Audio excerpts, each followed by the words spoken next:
Hello, everybody, and welcome to a new episode of Hooked on Sports here on Apple Podcast and Spotify and wherever you get your podcasting streaming services. My name is John Flynn, and thank you so very much for listening to the podcast today. Or if you are watching the podcast on youtube.com, yes, I am trying something a little different here today. I will be recording a StreamYard like video for my podcast to see how this thing is going to go. So I am very excited about this. Of course, this is one of my big episodes of the entire season, without a doubt. And today is the day where I unveil my official NFL predictions for the upcoming 2025-2026 NFL season. I am pretty stoked about this, and I'll be honest. I have not been this amped for an NFL season in quite some time. There are so many different storylines that we're gonna be watching throughout the course of the year. So I say if we I say without a doubt we'll get started. So today I'm going to unveil my win loss predictions for each of the 32 teams. I will give you the 7 teams I have making the playoffs from each conference. I'll give you my awards predictions, including a new one from the Associated Press called the Protector of the Year Award, given to the best offensive lineman in the National Football League. I think it's about time that such an honor is bestowed on a deserving lineman. So then we have that. I'll give you how my predictions for the conference championship games. I'll get the championship game matchups, and then of course who I have winning Super Bowl 60 on February 7th at Levi February 8th, excuse me, at Levi Stadium in Santa Clara, California. So we're gonna break everything down. Each of the divisions. We're gonna start with the AFC and specifically the AFC East, and the winner of the AFC East. Not really a surprise. I got the Buffalo Bills winning the AFC East with a record of 13-4. I thought the Bills had a very good offseason. I thought the Bills added some more dudes on defense, which I think could be useful in a big time game later on in the season. And that's kind of where I think the Bills, or kind of where the Bills were lacking in the AFC Championship game against the Kansas City Chiefs at the end. So I think with all things being considered, I think that the Bills are clearly still the best team in the division. But so we'll have to see if the Patriots have anything to say about that at the start during the season. And it's going to be an interesting year for Mike Vrabel, Drake May, and the New England Patriots. So wholesale changes to the coaching staff, a big shakeup of the roster. I have the Patriots going 9-8 on the season. I think Drake May is going to be a star quarterback in this league. I think I really like the improvements they made on the defense.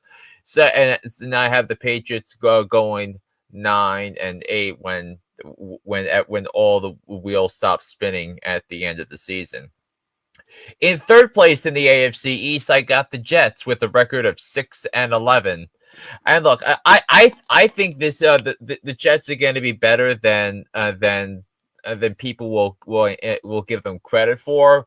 I do think this is the start of something that I think that could turn into something really good. Because the Jets are going to come in with some actual coaching.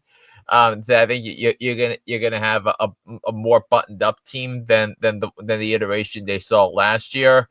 I just think though that Justin Fields is not going to be the quarterback that delivers the Jets out of the wilderness for in terms of their playoff drought. But I think the Jets have a solid defense. I think they're going to utilize 3 running backs this year.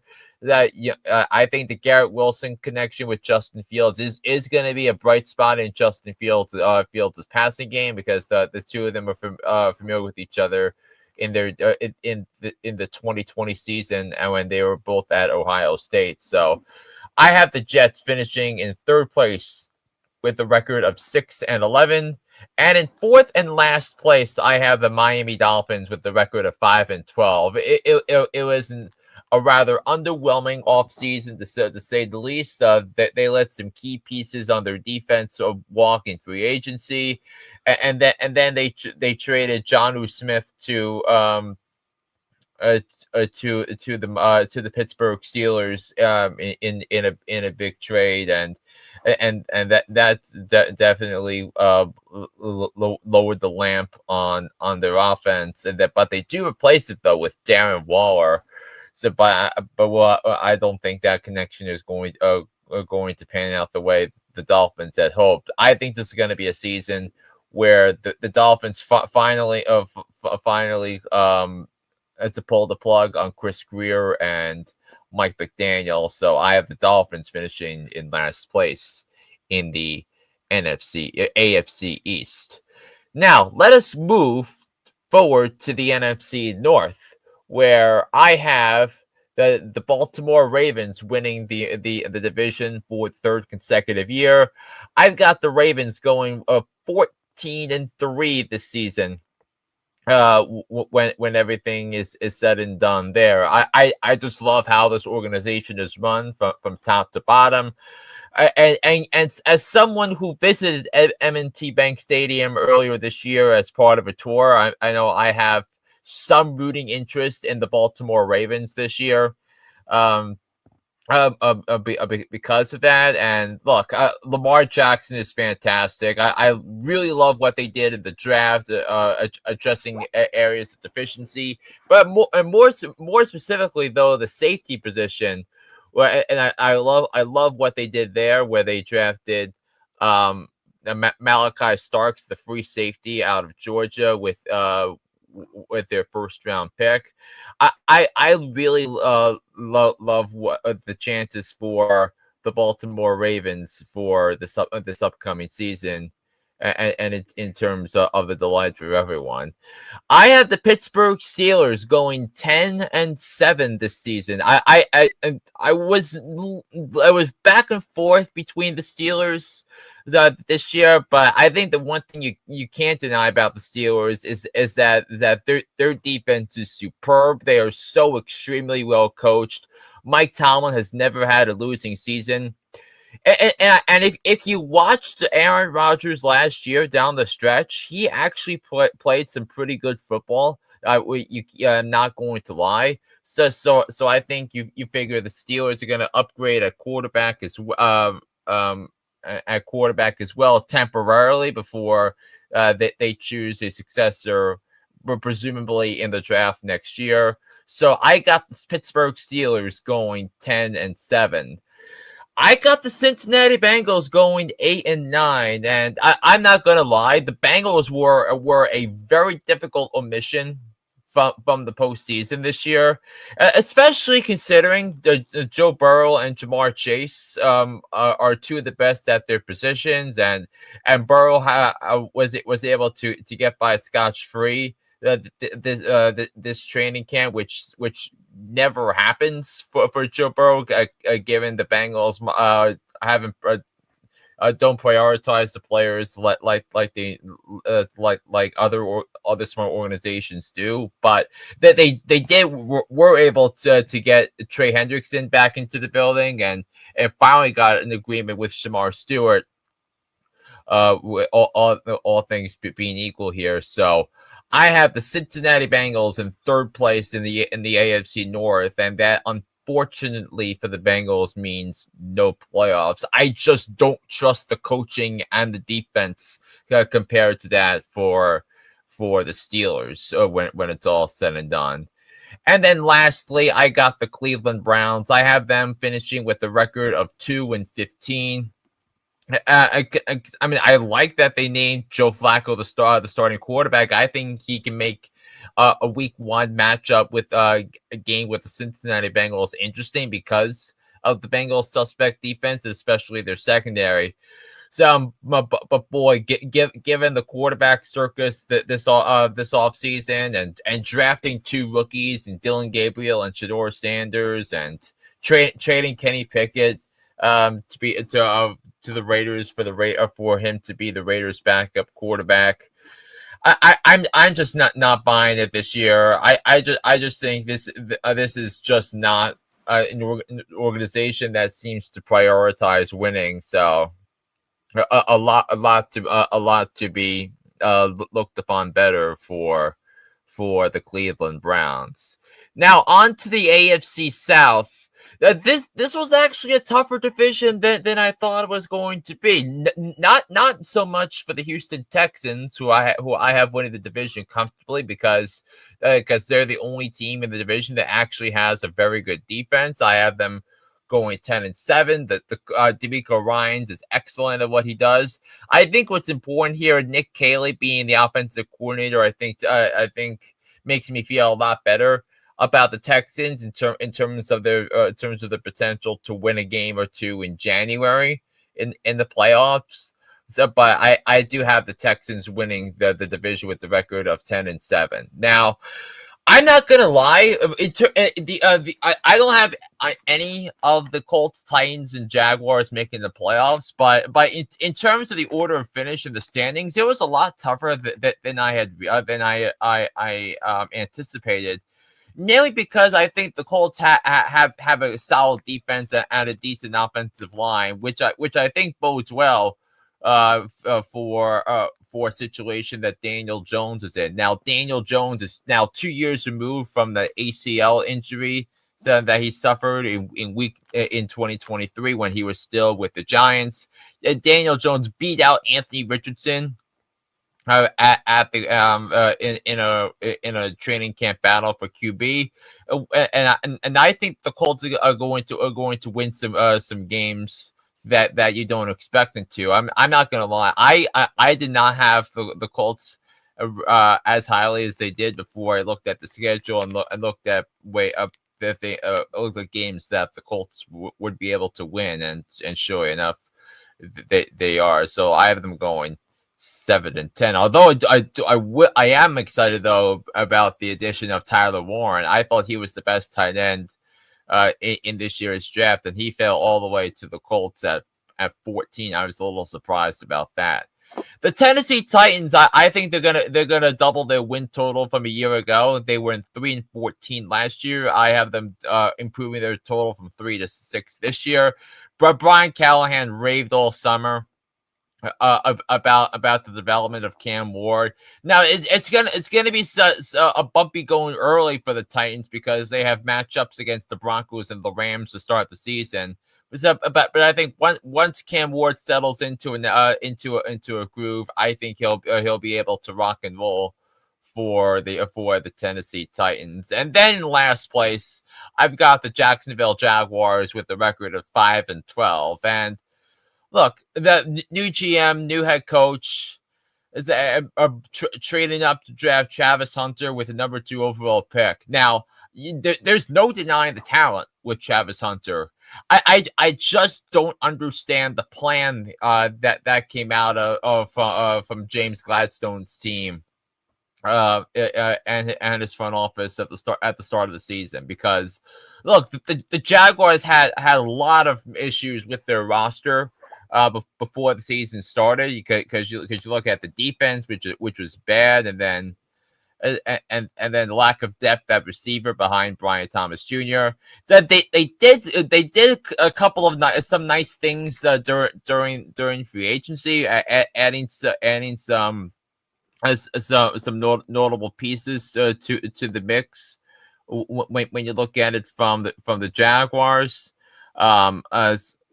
like bringing in Olukun from the Falcons as an example, and bringing in Jordan Lewis as well, but and Eric Armstead are the last year's Walter Payton NFL Man of the Year. But I just think there's still a lot of roster holes in there in Jacksonville. So I have the Jaguars finishing in fourth place with a record of 5-12. Now the AFC West, was much tougher than I anticipated it going to be. But the winner of the AFC West, in my opinion, is going to be the Kansas City Chiefs. And I did not consider the Chiefs until I saw until I saw Josh Simmons, the left tackle they drafted with the 32nd pick of the draft. And I think the Kansas City Chiefs found their future left tackle. The problem with Mahomes in his two Super Bowl losses was the so was that was that a not totally healthy offensive line to protect him. Now I think you look at the Chiefs as a team that after trading Joe Thuney to the Bears, they really went in and addressed the offensive line. That was quite similar to what the Chiefs did after they got blown out by Tampa in Super Bowl 55, where both of their tackles were hurt going into that game, and that turned out to be a disaster for them. So I think that's something for the Chiefs to think about. And the popular reason to pick the Chiefs to win the division is because of the Taylor Swift and Travis Kelce engagement stuff. But as long as the Chiefs have Andy Reid and Patrick Mahomes and some talent around him, I think the Chiefs are going to stay atop the AFC West. Which leads me to the Denver Broncos. I think the Broncos are a similar team. I think I think Denver, but you might argue, has a better roster 2 through 53 than Kansas City. When you look at the defense, when you look at some of the skill players, I loved the pickup of Evan Ingram. He's a good fit for Sean Payton's offense in Denver. But I think Kansas City is going to wind is a little bit better because I think the coaching is going to matter when it's all said and done with the Chiefs. Now I originally had the Chargers making the playoffs, but before the injury to Rashawn Slater, which I thought that was a killer. Rashawn Slater, I would argue, was their second most important piece on the offense last year, but now he is hurt because of a season-ending injury, so which stinks for the Charger fans. But I just don't think and because of that, I just don't know if there's enough oomph on this offense that can get them to compete in a loaded AFC. So I have the Chargers going 7-10. Beating out the Raiders in tiebreakers to avoid last place in the division. But look, the Raiders are going to be an improved team from last year. They upgraded the quarterback. They drafted Ashton Jeanty, which I think he is going to be a rock star in the NFL. They made they added a lot of different pieces to the fold there. Raheem Mostert as a backup, there, but I still think the Raiders are a year or two away with Pete Carroll. So right now, I have the Raiders in the basement of the AFC West, also finishing with a record of 7-10 when it's all said and done there. Now we move to the NFC, and we're going to start with the NFC East, where the champion of the NFC East will be the Philadelphia Eagles with a record of 12-5. I think the Eagles are going to be superb this year. You still have major pieces remaining from the championship squad from last year. So I think that's going to be superb. I think when it's all said and done, I actually have the Eagles going 13-4. I will that was a typo on my part, so I will correct that for socials. But I have the Eagles going 13-4, winning the NFC East. In second place, I have the Washington Commanders. I have them taking a step back this year, going 8-9. Now, you should appreciate the Commanders and for Terry McLaurin earning that $96 million deal, a 3-year extension. I'll take him to his age 33 season. But truthfully, I just don't I'm not a believer in what the in this season with the Commanders coming off that championship Sunday appearance. I just think the roster is they have the oldest roster in the NFL, and I think they have the oldest roster the NFL has seen by average age in 25 years. And in a league that rewards young and fast, I think Washington is the opposite of that. In third place, I have the New York Giants with the record of 6-11. And look, I think the Giants are going to be better than people anticipate. And I know it's some of it's because of the schedule, which is very difficult. But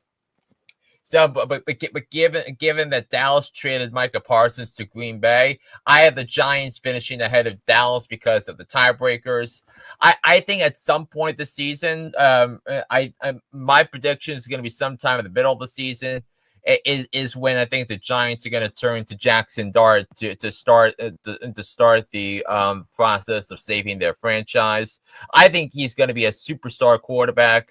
But for the moment, I think the Giants are a year or two away from playoff contention, and thus I have the Giants going 6-11, finishing tied for last place with the Dallas Cowboys. And yeah, I'm just don't have that belief in Dallas this year.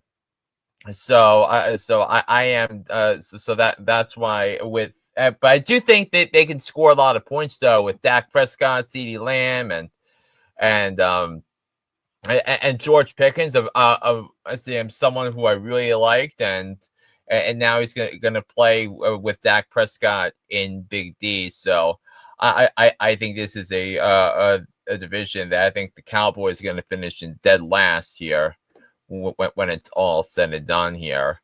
The NFC North. I mean, really, it's really the North and the West where I was so torn and conflicted upon as well.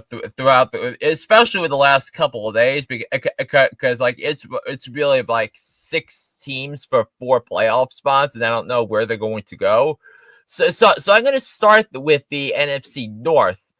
And I have the Minnesota Vikings winning the NFC North with a record of 10-7. And look, I think Kevin O'Connell is a superb head coach. I think that's something that's been revealed based upon the overachievement of the Minnesota Vikings. More specifically, last year where they went 14-3, which with Sam Darnold as the primary quarterback, which I think should be seen as quite an accomplishment. So I have the Minnesota Vikings winning the division with the record of 10-7 due to tiebreakers. I cannot leave the Lions out of the playoffs. However, I have them going 10-7 as well. The Lions lost they lost their offensive and defensive coordinators to head coaching gigs. But I have the Lions going 10-7 as well. That they have 7 players that were recently ranked in ESPN's top 100 ranking. In the NFL top 100 player rankings there. So yeah, they still have plenty of playmakers and hopefully having a full year of Aiden Hutchinson coming back from his injury. I think that will make a difference in getting the Lions back to the playoffs. And then in third place, I have the Packers with the record of 10-7. Yeah, they have a young roster, but I think that the whole mood around the fan base and the organization is revitalized after the trade of Micah Parsons, which really changes everything. The Packers were a little weak in getting to the quarterback, and they had problems in coverage, and I think.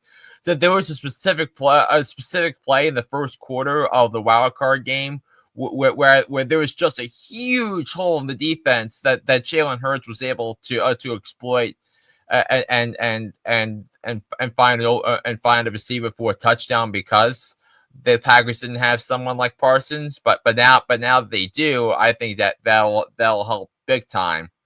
And then in fourth and last place, I have the Chicago Bears with a record of 9-8. Now, I think the Bears are getting there. Let's be clear here. I think the Bears are getting there, but I just think that they are a year away from for really making that leap into what I believe the Bears can be. Because I think you still have to adjust to Ben Johnson's offense and I think Caleb Williams is eventually going to kick it into gear once he has this offense all figured out there. So I've got that's where I have the NFC North. In the NFC South, I have the Tampa Bay Buccaneers winning the division. I have them with the record of 11-6. I think this Bucs team, especially offensively, I think they're going to be superb. They're going to be explosive. They have a solid offensive line. Baker Mayfield coming off coming off a good season. Bucky Irving is going to be a full-time running back. He's primed for 1,000+ yard season, and then you have Mike Evans, Emeka Egbuka, who they drafted out of Ohio State. They still have Jalen McMillan as an option. Chris Godwin is coming back from an injury, so we'll see how they incorporate him into the mix, but. I just think their defense is good enough for the Bucs to win some games during the regular season, and thus I have them going 11-6 and repeating for the 5th year in a row as champions of the NFC Southern Division. I have Atlanta and Carolina tied at 7-10. In the division. I just for the Falcons, I think this is a year where I think they should have been able to put together a roster good enough to contend for the playoffs. But I just don't know with the coaching and the defense and the bench and when the league eventually adjusts to Michael Penix Jr. I think it's going to be a bit of a struggle there, but I just don't think the Falcons are one of the 7 best teams in the NFC. I think that's the unfortunate reality there. I think they go 7-10 and they miss the playoffs. I do think, however, I feel optimistic about Carolina improving this season. And I think if you watch the games, I think Bryce Young is finally started to figure it out in the second half of last year. I thought he was a very good quarterback. Especially when you got closer to the end of the season, and playing well down the stretch usually bodes well for success in the success the following year. And I think he's going to have that. The problem is the Carolina's defense is just not that good. So hence why I have the Panthers finishing with the record of 7-10. And then in fourth and last place in the division, I have Spencer Rattler and the New Orleans Saints with the record of 3-14. So it is an unfortunate reality, though, for the New Orleans Saints and their fans that they could have had Jackson Dart in the draft. They could have drafted Shedeur Sanders. Instead, they took Texas tackle Calvin Austin with the 9th overall pick, and I think, fortunately, a roster that's saddled with a lot of future salary cap issues and having to have to deal with cap casualties. I think that's going to put the New Orleans Saints in the basement of the NFC South and in the NFC.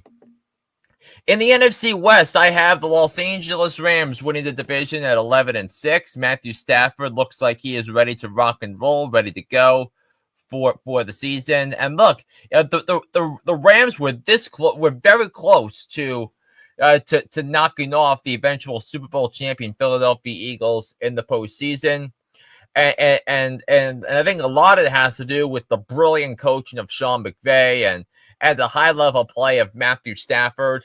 The back issue does not seem to be a concern at the moment for Stafford. Is obviously something that's going to have to be monitored throughout the season, but how can you not pick against the Rams when they have Puka Nacua and Devontae Adams as their star wide receivers? The defense is superb, led by Jared Bruce, so I believe he won Defensive Rookie of the Year last year. So I think that's going to be great as well. So I have the Rams going 11-6. I have the Arizona Cardinals finishing in second place with a record of 10-7. And I can't stress enough how much I like really like what the Cardinals did this offseason, and I think specifically to their defense. No, and I think when I think of the Cardinals, that they do have Calais Campbell back for what is going to be his farewell season of a Hall of Fame career. But the rest of the defense, it feels young, it feels fast, it feels physical, and I'm excited to see what Jonathan Gannon is going to do with this defense. So I have the Arizona Cardinals finishing in second place. I have the San Francisco 49ers. I have them finishing with a record of 10-7 as well. And I think the return of Christian McCaffrey is going to help immensely. I think Christian McCaffrey was the glue that held the 49ers together in 2023 and was the engine that made the offense roll with Purdy and Debo and Kittle and all that. But last year it smelled like a disaster from the very beginning because of his lack of availability because of the Achilles injury. But there doesn't seem to be any issues right now with that. And I mean, I drafted him in 2 of my leagues in fantasy this year. So with my first pick. So I have the 49ers with the record of 10-7. And then in last place, I have the Seattle Seahawks with a record of 8-9. The Seahawks have some really good parts of their roster, specifically their defense. But I'm concerned though about the play of Sam Darnold not having Kevin O'Connell at his side. Now he's going to be coached by Clint Kubiak as his offensive coordinator in Seattle with the Seattle Seahawks. But with all of that, so the mystery of the AFC has been revealed. And it was difficult to me for the NFC really because I have 4 non-division winning teams with 10 wins, but I have the San Francisco 49ers being left out of the playoffs because of tiebreakers, and it was awfully difficult to leave them out. But I have the Cardinals making the playoffs. I have the Lions going back to the playoffs, and I have the Green Bay Packers going back to the playoffs, representing as wildcard teams in the NFC. So awfully difficult. I have the Eagles are the 1, the Rams 2, the Bucks 3, the Vikings 4, and then from 1 to 7, the Ravens, Bills, Chiefs, Texans, Broncos, Steelers, Patriots. And I'll tell you, in the AFC, it was really between the Steelers and the Bengals for that last playoff spot. In the AFC. So, but I just think when it all comes down to it, just pick teams with the better coach and the better defense, and that's the case here for the Pittsburgh Steelers. Now, who am I picking for my award predictions? And there's obviously a new one this year. It's called the Protector of the Year Award in the NFL. Given for the best offensive lineman in the league, but offensive rookie of the year. These are actually pretty straightforward award predictions. Nothing bold really.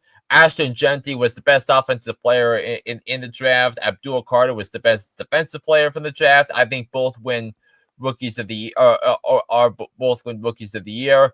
I think Jamar Chase was the first player that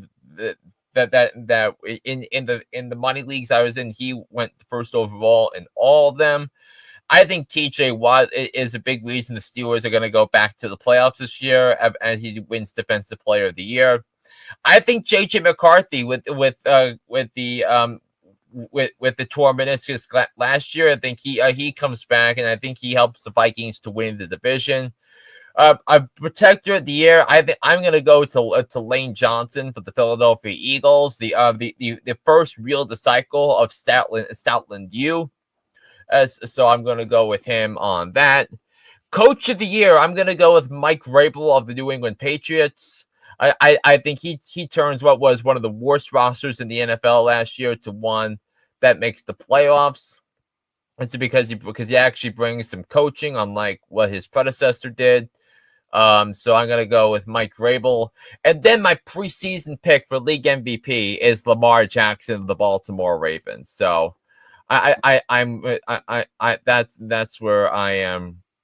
So that's what I'm looking at here from that. So all those things in mind here with that. So I'm actually was able to update for those of you watching this for my NFC East predictions.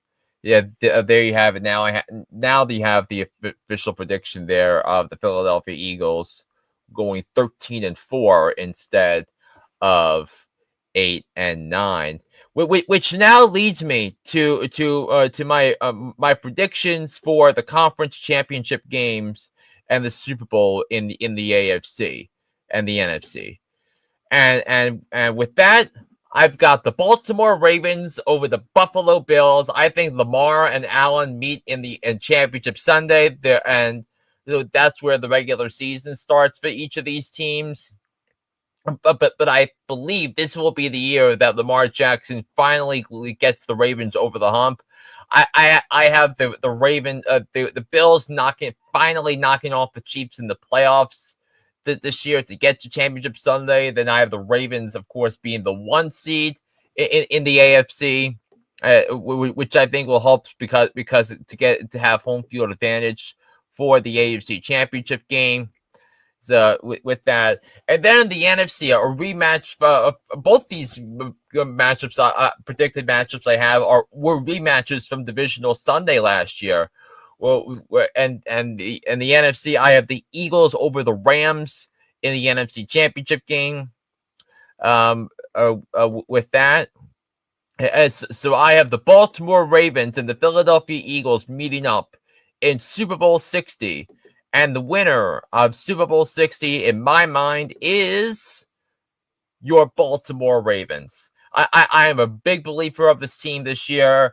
That if you look at the some of the playoff statistics in the 2 years Lamar Jackson had Todd Monken as his offensive coordinator, so the Ravens outgained the opposition immensely. Now it's just a matter of cutting down on the mistakes and the turnovers, and I think this is finally the year that Lamar Jackson is able to do that, and they'll deny a repeat bid for the Philadelphia Eagles in Super Bowl 60, and that's how I believe the season will how I believe the season will end. So we got a podcast episode coming tomorrow. Because I'm going to preview week 1 of the NFL season. We got some exciting action coming your way there.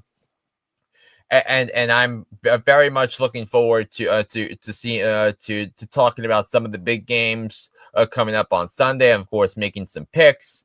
So be sure to stay tuned for all of that. So thank you so very much for watching or listening to the podcast. I'm now on YouTube. So my name is John Flynn, and thank you so very much once again. Remember, you can subscribe to this podcast on Apple Podcasts and Spotify. You can follow the show on Twitter and at JohnFlynn97 and at Hooked_on sports.